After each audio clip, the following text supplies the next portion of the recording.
A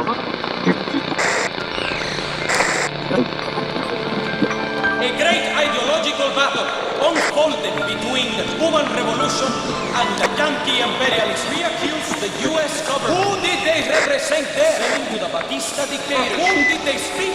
Even if the Yankee imperialists prepare a bloody drama, revolution, express U.S. will of parenting, we do not like imperialism with dignity. We do not like capitalism. The people thinks in the United States, monopoly of capitalism. Who are the people exploited against the United States for aggression and war?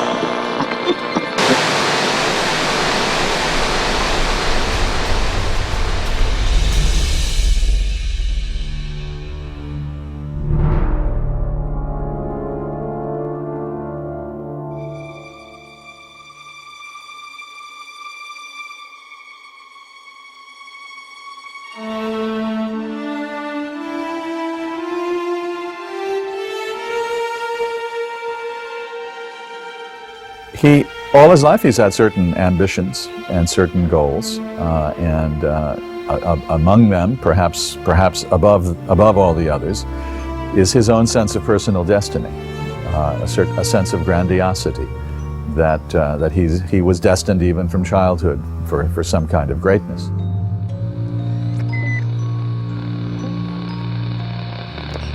Not just in Cuba, but on the world stage.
Castro's personality was such that he was a troubled young man. He seemed to be troubled by the fact that he was illegitimate at his birth. He grew up in somebody else's household. His father didn't recognize him until he was 16 or 17.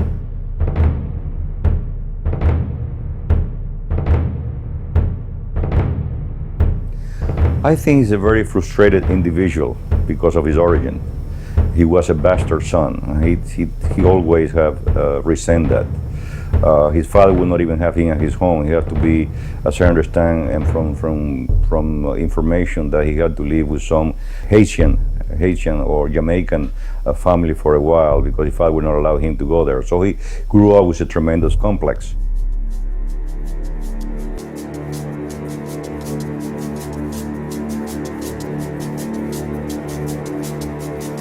He was a rebellious young man, even at Berlin, the high school where he studied. He was a troubled young man and very difficult to deal with, seeking to understand the problems of the world and admiring the fascist powers at the time that World War II was taking place.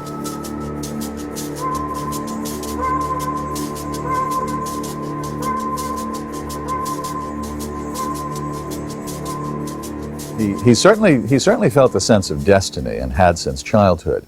He felt a kinship with Alexander the Great and Napoleon and Julius Caesar, and as a boy he wanted to know everything he could about them. They were his heroes.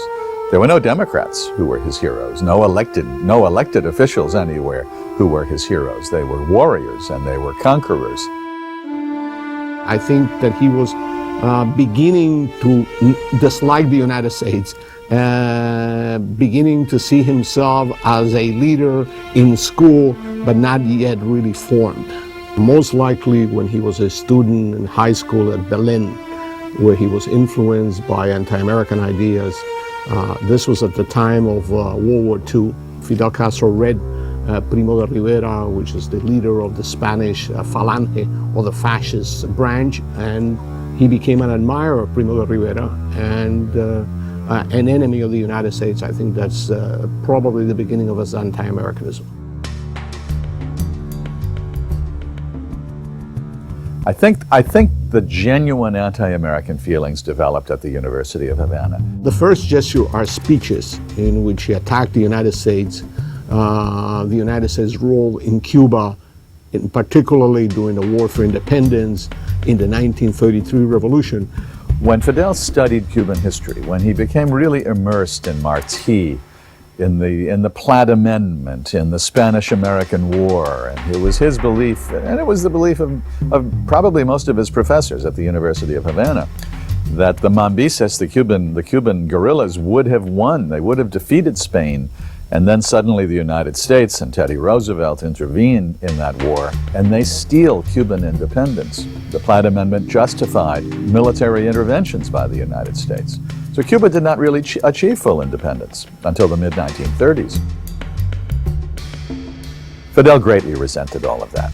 It was his learning of that part of Cuban history that filled him, I believe, with resentment and antagonism toward the United States.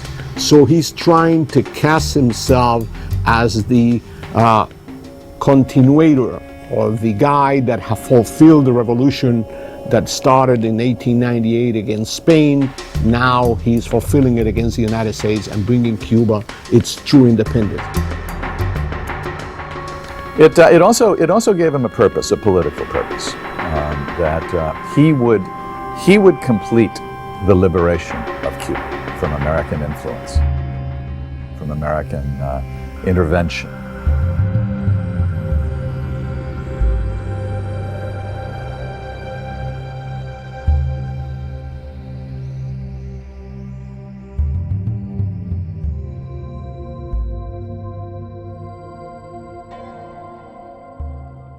I believe that Fidel Castro first became a revolutionary internationalist in 1948.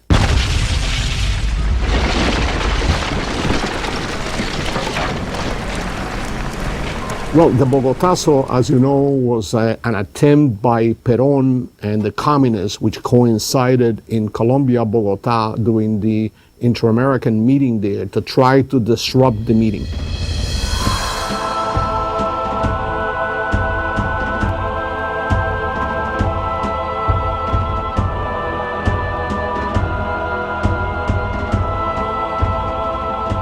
Castro and several students from the University of Havana were invited to attend.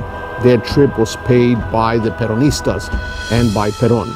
So Fidel Castro went as a student leader to Bogota to try to disrupt this meeting that was sponsored by the United States. Prior to the meeting, one of the leaders of Colombia, Jorge Eliezer Gaitán, was assassinated.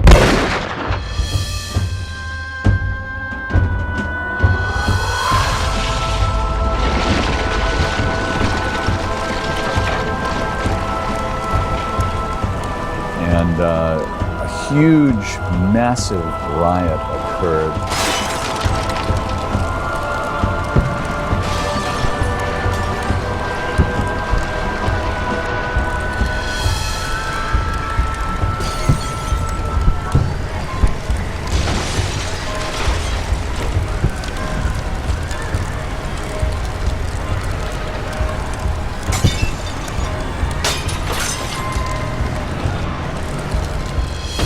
Fidel Castro joined the rioters, who plunged into the mobs.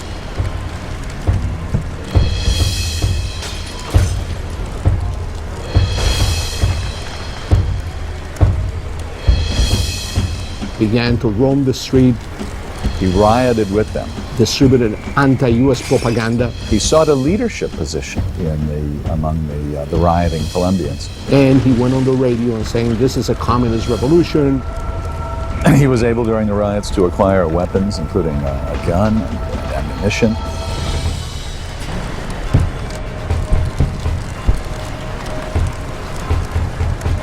Fidel Castro picked up a rifle. According to his own accounts, which are credible, he fired those weapons. He may have actually inflicted life-threatening wounds on Colombians that he fired on.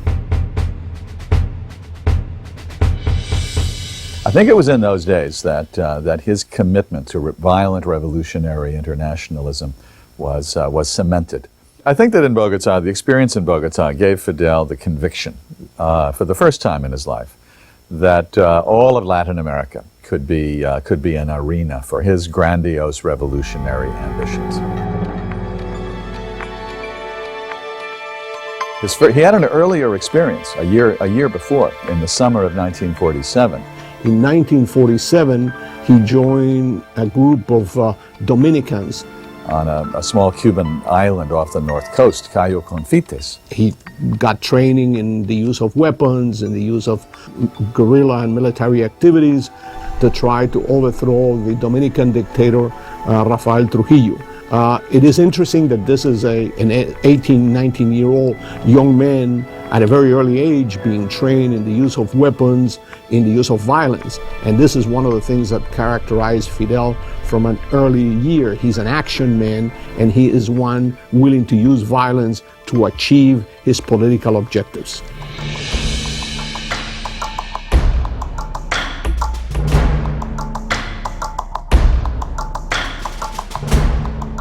If you're looking at anti-Americanism, that is indicative of Fidel Castro's ideology. So back in 1958, before he came to power, he was already thinking about a struggle and a fight with the United States. And he writes during his time in the Sierra Maestra to one of his aides, to I think it was Celia Sanchez, that the United States will pay for what they're doing in Cuba. They were sending weapons to Batista. So the letter expressed his anger, and that's what he says: my real destiny once I achieve power will be to fight the United States.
As early as January and February 1959, he and Raúl and Che Guevara were giving support and encouragement to young revolutionaries from at least 4 or 5 Latin American countries. Initially, when Fidel Castro came to power in 1959, all types of revolutionaries came from Latin America to Cuba.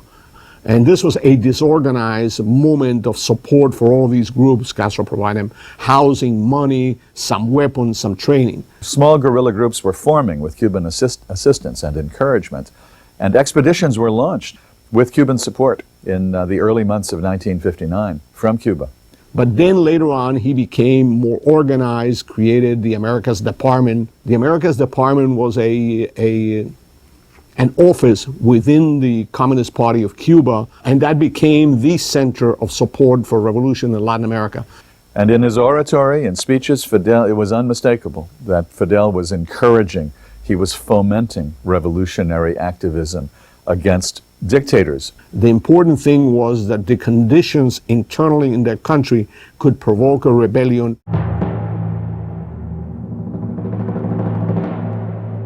He began to institutionalize the support for revolutionaries, Marxist-Leninist groups, terrorists. So indiscriminately, Cuba became the nucleus of support for revolutionaries, training them, giving them protection and so on.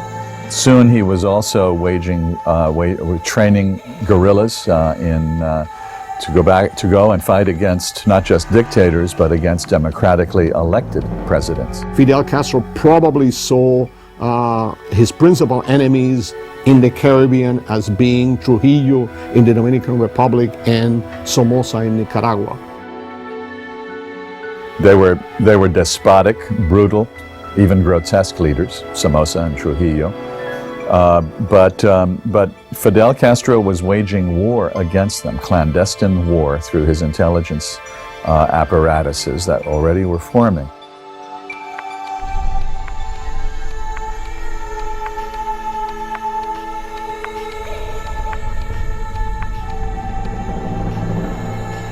During this period, Fidel Castro is an ally of the Soviet Union. Although there are differences and irritants in the relationship, he, by the most part, supports the Soviet Union and becomes part of the Soviet Union objectives. On the other hand, he used the American-Russian conflict in the world and so on to assert his own interest and his own power and his own validity for Soviet objectives in the world.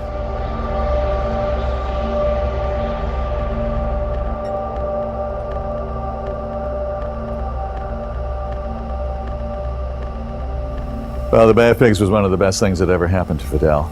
And Che Guevara once said that to an American official, that you couldn't have done anything better for us than what you did at the Bay of Pigs.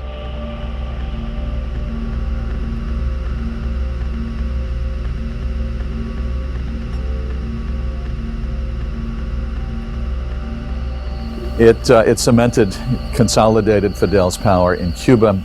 He was able to completely crush the remaining opposition on the island, and to do so with some legitimacy. The Bay of Pigs provided an excuse to Fidel to consolidate power and to destroy the opposition in Cuba.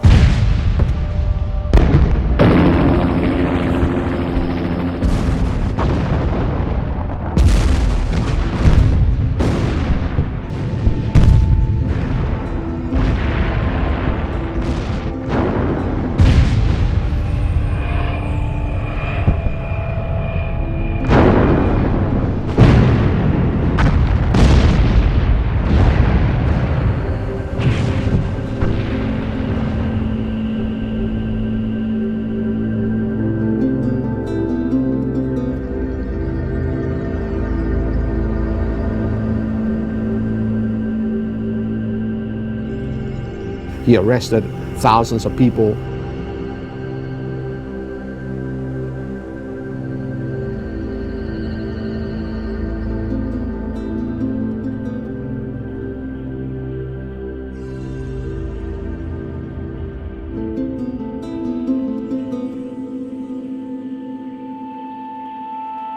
He executed a number of people. So in a sense, it consolidated his power.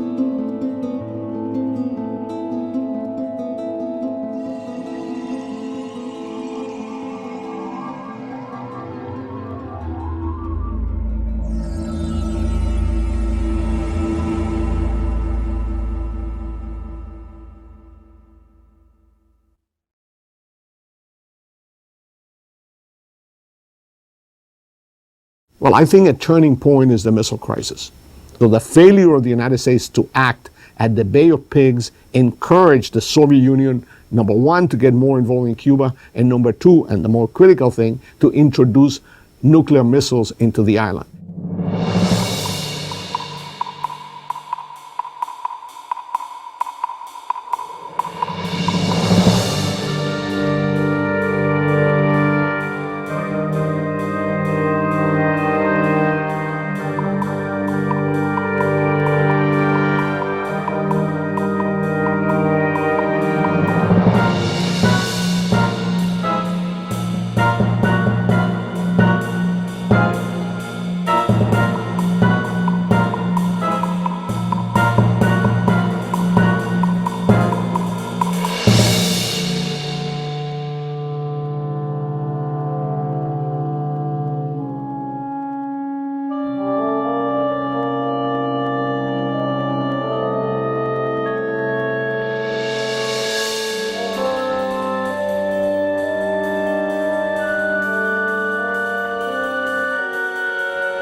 Coming out of the missile crisis, although the Soviets were forced to withdraw the missiles, there was a commitment on the part of the US administration not to intervene in Cuba, not to attack Cuba. So part of that understanding between Cuba and the Soviet Union provided a protective umbrella for Fidel Castro to do a lot of things in the world. After the Cuban Missile Crisis, Soviet and American leaders realized they had gone to the brink of nuclear catastrophe in October of 1962. And leaders of the two superpowers never wanted to go back to the precipice again. They never wanted to go eyeball to eyeball, to have direct confrontation. But the move toward the Soviet camp was already on its way, and the Soviets saw the United States at the time as a weak power. They saw Kennedy as unwilling to take on Cuba in its own sphere of influence. He humiliated the United States and the Kennedy brothers. The United States had never been humiliated that way by a Latin American leader. Many Latin Americans who were already suspicious of the United States, they lionized Fidel Castro. He was a hero to them. They looked up to him because he had performed successfully as David against the American Goliath. And it is coming out of that event that he becomes more and more involved, first in Latin America and then in other parts of the Middle East. He became very, very involved in the mid-60s.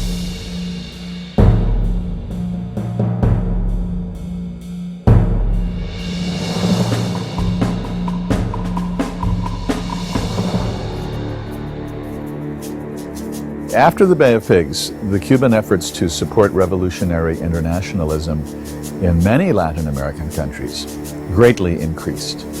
I remember that the CIA director, John McCone, when he testified in February of 1963, he said that already by that month, just 2 months into the year 1963, more than 1,000 or 1,500 young Latin Americans had already gone to Cuba for training, and that they went back to their countries inspired to wage guerrilla warfare against the leaders of their countries. So the Soviets, for example, were not too thrilled about his involvement in Central America. There was a Soviet defector who reported that in the first few years of the 1960s, there were 650 Cuban illegals, Cubans, who penetrated other Latin American countries as agents, as Cuban intelligence agents for the purpose of inspiring, fomenting, and sowing revolutionary activism. 650 in a few years in the early 1960s. It was an enormous, enormous number.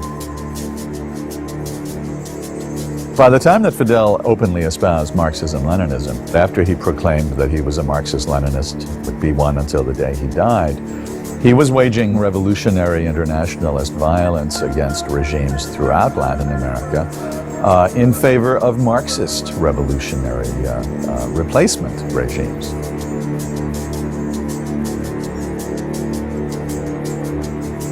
He also organized an expedition in the early mid-60s against Venezuela and supported groups against Venezuela. The democratic regime government in Venezuela became a principal target of Cuban subversion in the early 1960s. This is one instance in which the Soviet Union and Cuba coincided in their interest in overthrowing a regime in Latin America, a regime that was a democratically elected regime. Fidel felt a real bitterness, a vengeance against Romulo Betancourt, the democratically elected president of Venezuela. Betancourt was a very, very close ally of John Kennedy in the United States. Venezuela under Betancourt had become a kind of showcase for the Alliance for Progress. But the Soviets and Cuba viewed Venezuela as a key country because of its location, because of its petroleum, because of its borders and so on. So the Soviets, which were somewhat critical of the use of violence and guerrilla warfare and those activities that Fidel was carrying on in Venezuela in 1964, worked very closely with the Cubans because of the importance of Venezuela. Fidel was determined to disrupt and to destabilize, even to overthrow the Venezuelan democracy.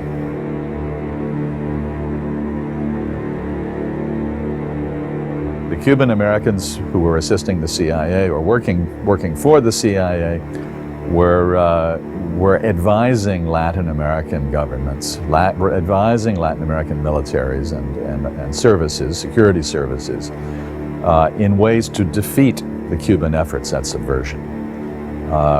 A very prominent member of the community here in Miami, Felix Rodriguez, a friend of mine, was the man who, a Cuban American, a veteran of the Bay of Pigs, he was the man who spoke to Che Guevara before Che Guevara was executed in Bolivia.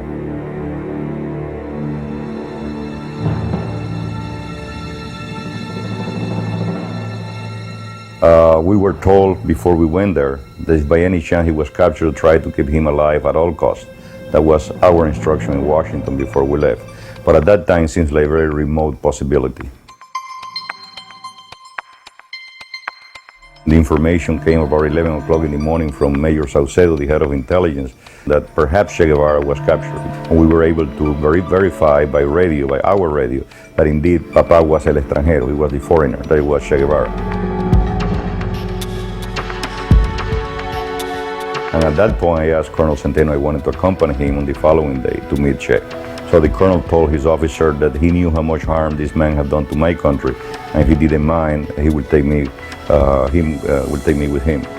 So on the following day, that was the 9th of October, we took off from the airfield about 7 o'clock in the morning in a helicopter, and we landed around 7:30 at the Gueras, a little field next to the schoolhouse where he was being captured.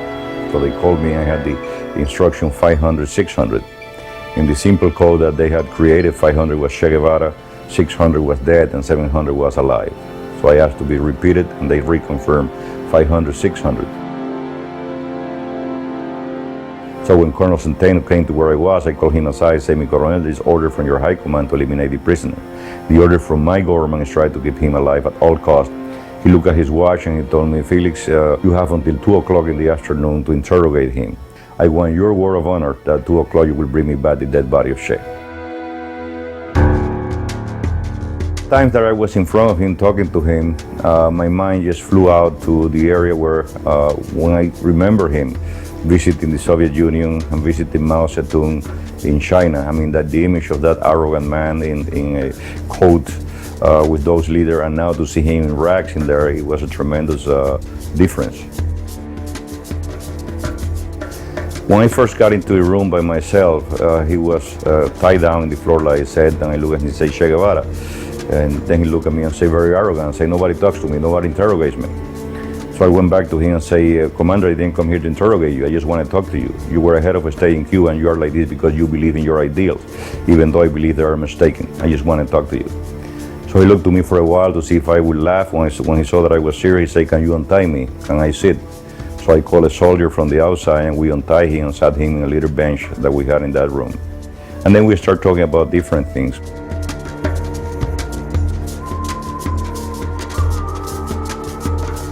The helicopter pilot came with a camera and asked for a photograph. So I asked him, do you mind? He said no, so we got him to the outside of the room, and that's when I took a picture with my camera that came out. I marked the one that was a picture with him. I said, this is a picture with me, and then he changed the expression to the one that you saw in the picture.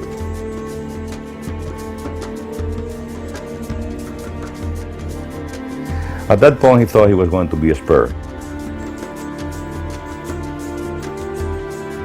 The school teacher came to where I was and said, mi Capitan, why are you going to kill him? I said, lady, why do you say that? And she said, well, she showed me a little radio she had in her hand. It said, the radio is already giving the news that he died in combat once. So I came into the room, he was sitting, I stood in front of him and said, Commander, I'm sorry, I tried my best. This is order from the high command. And he knew exactly what I was saying. He turned white like a piece of paper, and he said, it's better this way. I should have never been captured alive. And see, if I can send a message that you want a message for your family. Then I will say in a sarcastic way, he said, well, if you can't tell Fidel, he will soon see a triumphant revolution in America. Which I interpret like you abandon me, but nevertheless, this is going to be successful. That was his last word. He pulled back and stood in attention, thinking I was going to be the one to execute him. And I left the room. And I approached Sergeant Terran, who was next to Lieutenant Perez, and said, Sargento, don't shoot from here up, shoot from here down, because this man is supposed to die from combat wound. The order from your command. See me, Capitan, see me, Capitan. It was 1 o'clock when I left the room. At approximately 1:10, 1:20, I heard the burst, and I later know that was the time that he was killed.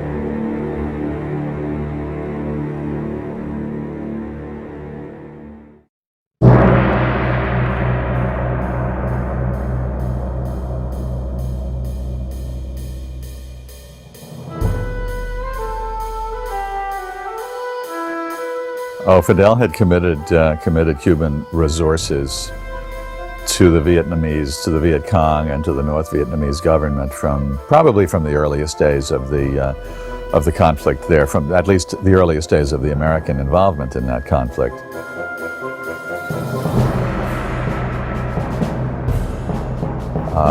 Cubans provided limited material support, some economic support, a great deal of encouragement to the Viet Cong. There were Cuban advisors who helped Vietnamese torture American POWs. That's been clearly established. They told the North Vietnamese that they were more capable of extracting information out of the U.S. pilot, and they gave them 17 U.S. pilots as a program, a testing program, and one of them died from torture of those Cubans, which one is believed to be General Alegret, Vecino Alegret.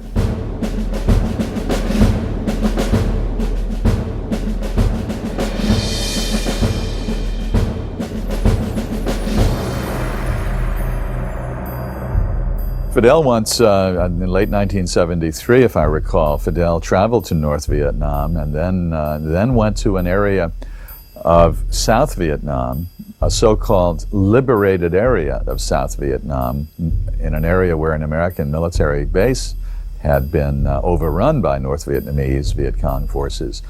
And he delivered a speech there. lauding the Vietnam guerrillas for having defeated imperialism.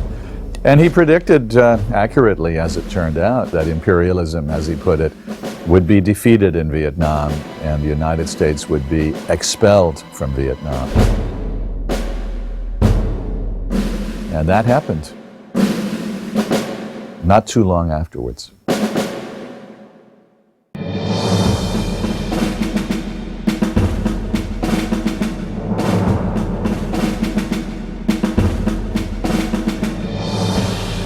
He continued against Trujillo in the Dominican Republic and organized an expedition against Trujillo. He continued the struggle against Somoza in Nicaragua. Well, Fidel was involved with the Sandinistas from the first days of the Sandinista movement. Going back to the first weeks, months of 1959, some of the founding members of the Sandinista Liberation Front first received Cuban support as early as 1959.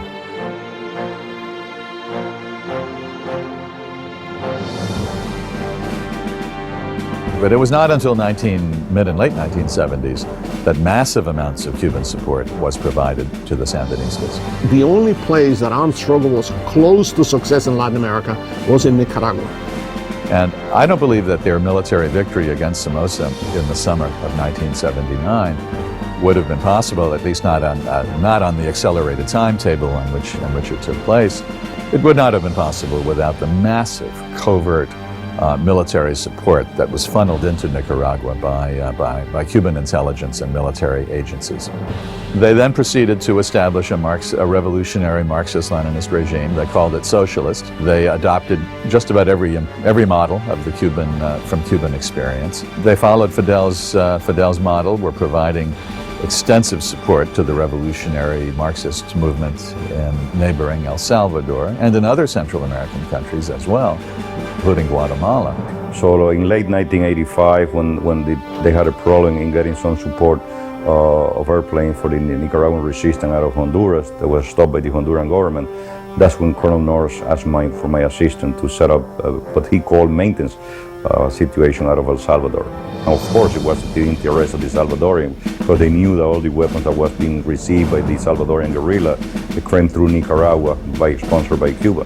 Not only that, we have captured Salvadorian guerrilla. One special forces from the guerrilla that turned himself in, gave me the whole information on how he was trained in Cuba, how they moved him from El Salvador to Costa Rica, where they gave him full documentation to go to Nicaragua. And there he's waiting a safe house to be taken to Cuba, and he took a special training in Cuba and then back. And then from there they went to Honduras with false documentation. They infiltrated El Salvador with weapons already in Honduran territory. As a matter of fact, when the Soviet Union ceased to be, and they stopped the shipment of M16 from Vietnam, the Cuban within a month changed the whole Salvadorian armament from that to AK-47 used in Nicaragua. It wasn't really until the Soviet Union was collapsing itself at the end of the 1980s. The Berlin Wall came down in November of 1989, and as the Soviet Union and the Soviet bloc were disintegrating, the Sandinistas realized that their position was becoming more and more precarious, and they made the mistake, I think against Fidel's advice, they made the mistake of conducting elections, and then they allowed the elections to be fair, and they lost. In Latin America, all of these military activities failed.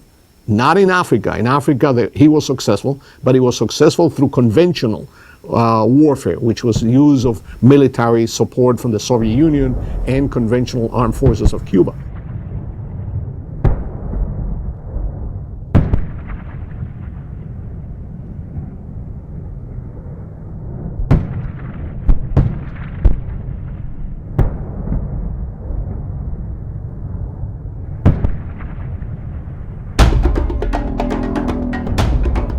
He had great successes in Africa, and those were his first major internationalist successes that were unqualified. The African adventures of Fidel Castro it's a combined Cuban-Soviet Union operation.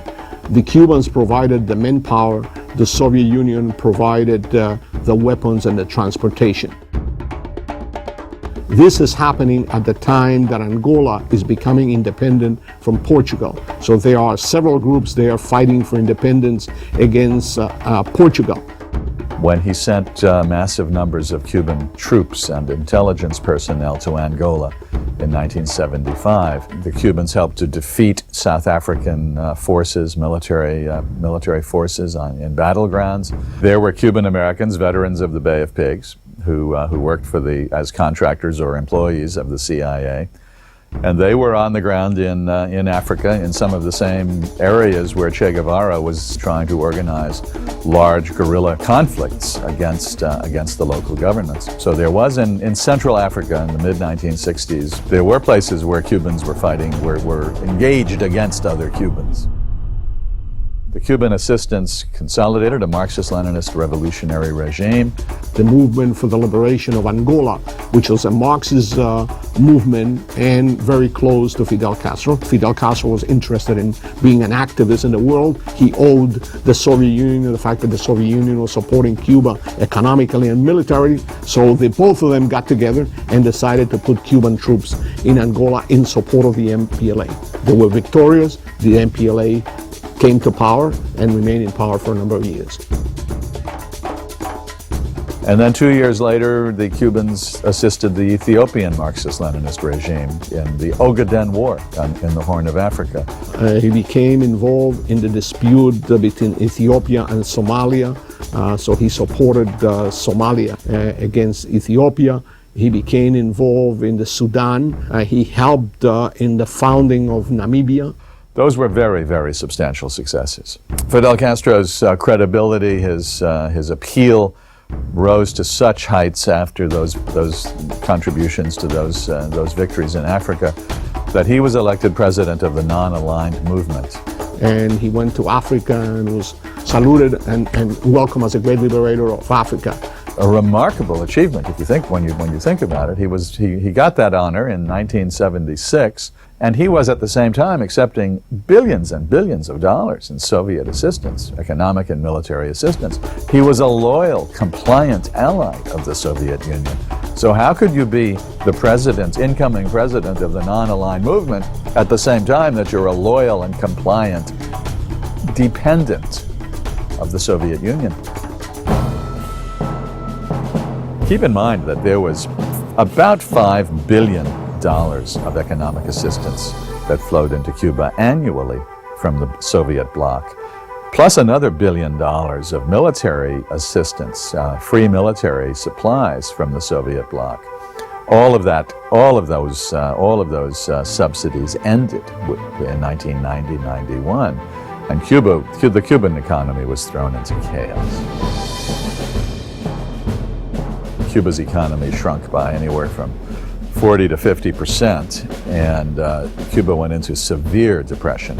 Well, the collapse of the Soviet Union takes away from Cuba a significant amount of their support, economic support, the pipeline of the Soviet Union, not only the Soviet Union, but also Eastern Europe. So economically left Cuba in a very, very difficult situation. Cuban military had to contract down to maybe a third of its size at its peak. So Fidel's ability then to spread his word in Latin America was severely impaired.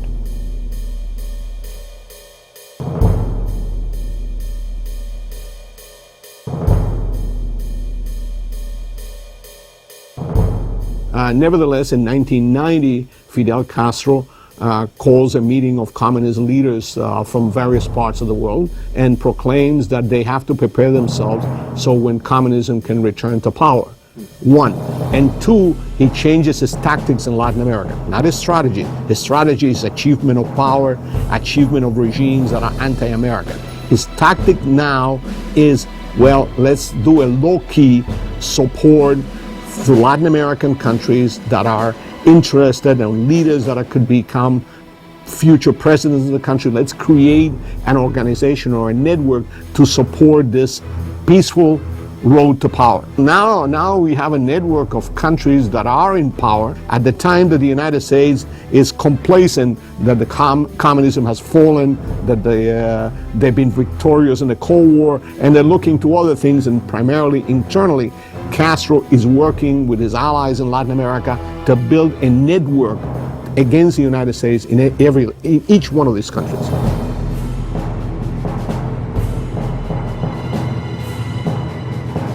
One that has significant amounts of money and is willing to spend it, which is Venezuela, to influence elections in other countries, to influence the political process in other countries. Now it's Hugo Chavez who's providing the essential lifeline that holds up the Cuban economy. Cuba is supporting the FARC in Colombia and has been supported for a number of years. The support comes in the way of providing safe haven in Cuba, intelligence from the Cuban apparatus to those leaders, training. There's no question that Fidel and Chavez are the inspirations for Evo Morales, the new duly elected, democratically elected president of Bolivia. And we've seen the result. Lula has won in Brazil, Chavez in Venezuela, Ortega is about to win probably in Nicaragua. So we do have a number of pro-Castro and anti-American leaders being placed throughout Latin America. So Fidel Castro is now conceiving of using the democratic process in Latin America, the electoral process, to bring in people that were friendly to Cuba, anti-American, to power.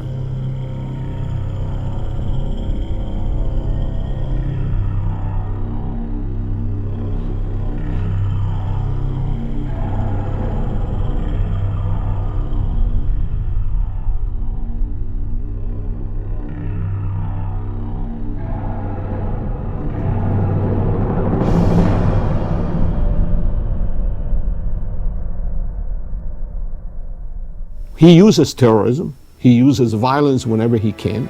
So he has no scruples about killing people internally in Cuba or outside of Cuba, of using his apparatus to support terrorists and groups. The PLO still has an office in Havana. Fidel Castro is not selective. I mean, he will support leaders that are against the United States and will try to further his objective to undermine the United States. Fidel tried in the early years of the revolution, the first 6 or 7 years, he attempted to keep a certain balance in his Middle East policy. But around the time of the 1967 Middle Eastern War, he decided he had to choose sides. He calls himself a revolutionary, and he has clearly engaged in supporting international terrorism.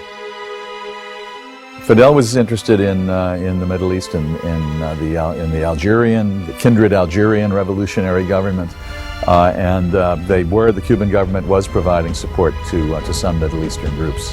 They were supporting the guerrillas fighting in this Western Sahara, and they were supporting the Algerian revolutionary forces. He initially helped also the PLO, the founding of the PLO in the Middle East. He became involved with Hezbollah. So he became a close ally of Al-Fatah, the military branch of the PLO, and Yasser Arafat, and trained some of those people and brought them to Cuba. He broke relations with Israel. He said ever since that it's the only time that the Cuban government, his government in Cuba, has taken the initiative to sever diplomatic relations with a country. So they broke diplomatic relations with Israel, and they threw in their lot with the Middle Eastern countries. He sent Cuban troops to support Syria during the Yom Kippur War against Israel. So there were a number of Cuban troops fighting there against Israel.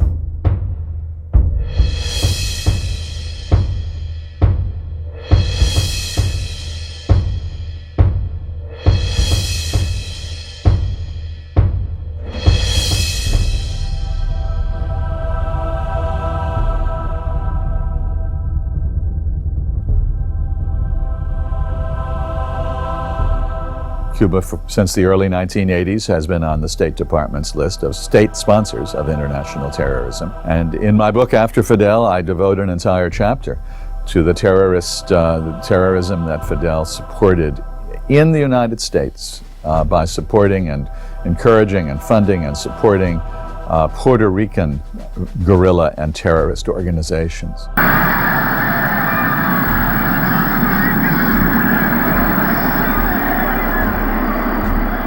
except for the two attacks on the World Trade Centers in New York, the next largest, most concerted international terrorism in the United States, in the homeland, was organized and conducted by Fidel Castro through the surrogates of the Puerto Rican terrorist groups. A very, very glaring example, one that I imagine Fidel Castro really regrets. He traveled to Tehran. Fidel sat down with some of the Ayatollahs, and he said on the record, "We must together bring imperialism to its knees." This was just a few months before the 9/11 attacks in New York and Washington.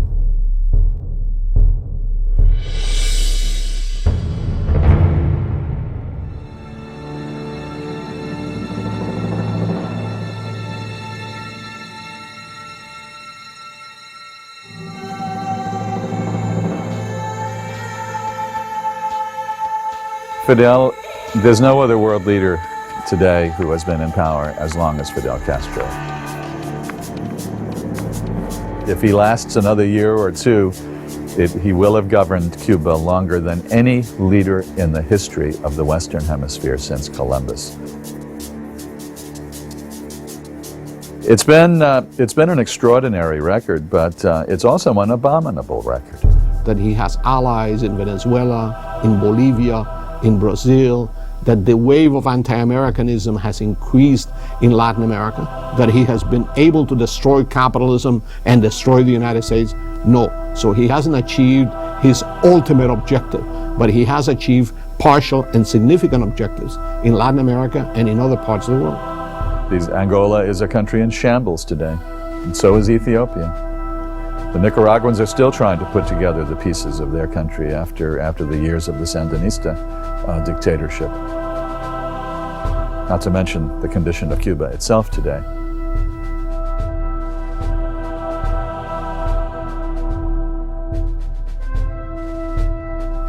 He's never submitted himself to elections. He's never sought any fair measure of the will of the Cuban people. He's never agreed to create any kind of genuinely democratic institutions.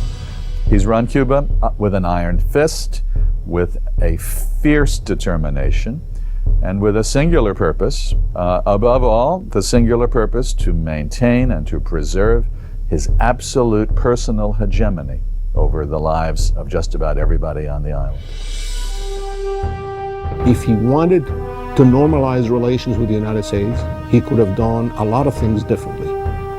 He could have stopped support for violence and revolution in the world. He could have liberalized the Cuban economy. The United States is willing and has been willing to normalize relations in return for some concessions on the part of Fidel. He's not willing to provide concession. He's less interested in the welfare of the Cuban people, whether the Cuban people eat better or eat more beans or less beans. He's more interested in his place in history, his commitment to violence, his anti-Americanism, and his internationalism. And those are the things that have made him tick over the past 7 years while he's been in power. All his life he's had certain ambitions and certain goals, and among them, perhaps above all the others, is his own sense of personal destiny, a sense of grandiosity, that he was destined even from childhood for some kind of greatness. He has performed as a kind of modern Alexander the Great. His boyhood hero, Fidel, sent troops thousands and thousands of miles to conquer distant lands, just as Alexander the Great did. It's really been a remarkable performance by a man who lives by his own standards. Love him or hate him, to a great extent, he's achieved that. He's fulfilled those childhood dreams and obsessions. The world will see him as a supporter of violence and terrorism. The Cuban people will see him as the guy that oppressed Cuba for 47 years, that destroyed a nation that was on the way to prosperity. So it depends on your ideology and it depends on your views. If you're anti-American, he's your hero. If you respect the United States, he is an enemy.